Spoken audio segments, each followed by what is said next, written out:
ఇప్పుడే పుట్టిన పిల్లలు లేదా నవజాత శిశువుల్లో వినికిడి సమస్యను ఎలా గుర్తించవచ్చు? ఏ ఏ టెస్టులు అందుబాటులో ఉన్నాయి? అని చాలా మంది అడుగుతున్నటువంటి question. So let's know about it.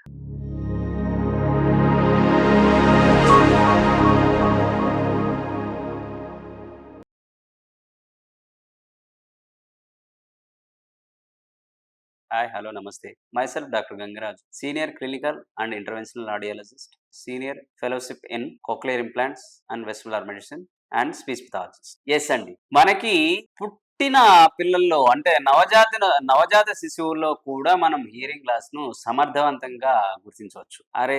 అలా ఎలా సార్? ఇంత చిన్న పిల్లలకు చేసేటువంటి అడ్వాన్స్ టెక్నాలజీ ఉన్నాయంటే యెస్. మన ఏషియన్ ఈఎన్‌టీ కేర్‌లో అడ్వాన్స్ టెక్నాలజీ ఉంది. సో, ఎలా అంటే గనక పుట్టిన పిల్లల్లో వెంటనే మనం ఓఏఈ టెస్ట్ ద్వారా ఆటో అకౌస్టిక్ ఎమిషన్ అనేటువంటి ఒక టెస్ట్, స్క్రీనింగ్ టెస్ట్ ద్వారా మనం చిన్న పిల్లల్లో ఉన్నటువంటి ఇయర్స్ లో ఉన్నటువంటి హెయిర్ సెల్ ఫంక్షనింగ్ ని మనం ఎస్టిమేట్ చేస్తాం. So based on the OAE result ని బట్టి మనం చిన్నపిల్లలు వినగలుగుతున్నారా లేదా అనేటువంటిది మనం యాక్యురేట్ గా ప్రిడిక్ట్ చేయవచ్చు, డయాగ్నోస్ చేయవచ్చు. సో మనకు ఒకవేళ అందులో పాస్ అని వస్తే no need to worry about. ఒకవేళ రెఫర్ అని వస్తే further will go for brain stem evoked response audiometry అనేటువంటి బెరా టెస్ట్ అనేటువంటిది ఒక టెస్ట్ చేయడం జరుగుతుంది. సో దీనిలో ఒకవేళ దానిలో ఏమైనా ఓఏఈలో ఏమైనా మనకు మిస్టేక్స్ జరిగినా కూడా ఇక్కడ బెరా టెస్ట్ వచ్చే కొద్దీ మనం కంప్లీట్ గా 100% కంప్లీట్ డయాగ్నోసిస్ అనేటువంటిది మనకు వచ్చేస్తుంది. అంటే చిన్నపిల్లలు వింటున్నారా లేదా, వాళ్ళకు ఉంటే గనక వినకపోతే ఎంత లాస్ ఉంది,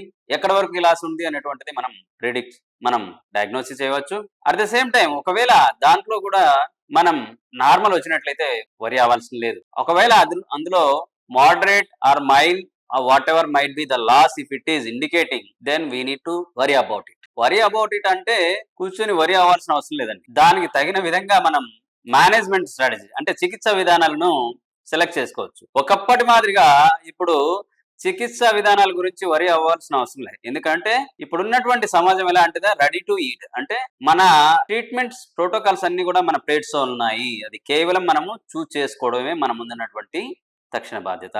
వాటితో పాటు ఒకవేళ బెరా కూడా నార్మల్ వస్తే అప్పుడప్పుడు మధ్య మధ్యలో ఎప్పుడైనా కానీ ఇయర్కో 1 ఇయర్కో 2 ఇయర్స్కో తగిన విధంగా ఫర్దర్ టెస్ట్లు చేసుకుంటూ హియరింగ్ ని మానిటర్ చేసుకుంటూ మనం ముందుకెళ్లాల్సిన అవసరం ఉంది. సో కాబట్టి ఎలాంటి హై రిస్క్ ప్రాబ్లమ్స్ తో పుట్టినా కూడా వాళ్ళలో హియరింగ్ ప్రాబ్లం వచ్చేదానికి అవకాశం ఉంటుంది. కాబట్టి అలాంటి పిల్లల్ని ఎవరైనా మీ చుట్టుపక్కల కానీ మీ ఇళ్లలో కానీ ఎవరైనా ఉంటే గనక వారికి తక్షణమే ఇలాంటి టెస్టులన్నీ కూడా చేయించుకొని మీ సమస్యకు పరిష్కారం కనుగొనగలరు. Thank you so much.